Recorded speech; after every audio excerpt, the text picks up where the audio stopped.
લક્ષ્ય ન્યૂઝ, એક નજર, એક લક્ષ્ય. મહીસાગર જિલ્લા લોકલ ક્રાઇમ બ્રાન્ચને મોટી સફળતા મળી છે. લોકલ ક્રાઇમ બ્રાન્ચ દ્વારા અંદાજિત 1 કરોડનો વિદેશી દારૂ ઝડપાયો છે. ઇન્દોરથી વિદેશી દારૂ ભરી અને લઈ જવાતો હતો.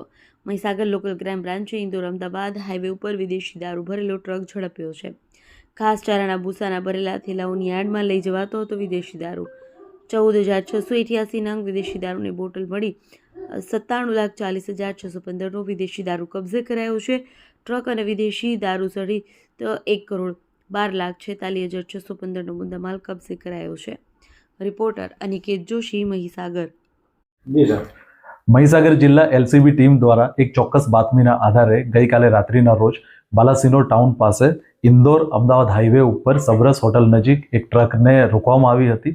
આ ટ્રકને ચેક કરતા ઘાસના ભૂસું ભરેલા મીણિયા થેલાઓની વચ્ચે વિદેશી દારૂઓની પેટીઓ એમાંથી મળી આવી હતી. પોલીસને આ રેડ દરમિયાન ટોટલ 14,600 જેટલી વિદેશી દારૂની બોટલો મળી આવી છે, જેની કુલ કિંમત 97,40,000 જેટલી થાય છે અને જોડે આજે ટોટલ મુદ્દામાલ છે જેની કિંમત 1 કરોડ અને 12 લાખ જેટલી થાય છે.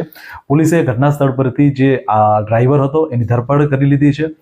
પ્રાથમિક તપાસ મુજબ આ જે વિદેશી દારૂ હતો એ ઇન્દોરથી ગાડીમાં ભરવામાં આવ્યો હતો. પોલીસ એ દિશામાં તપાસ કરી રહી છે કે આ જે વિદેશી દારૂ છે એ ક્યાં મોકલવામાં આવનાર હતો, તેમજ આ વ્યક્તિ સિવાય બીજા અન્ય કોઈ લોકો પણ આમાં સામેલ છે કે નહીં.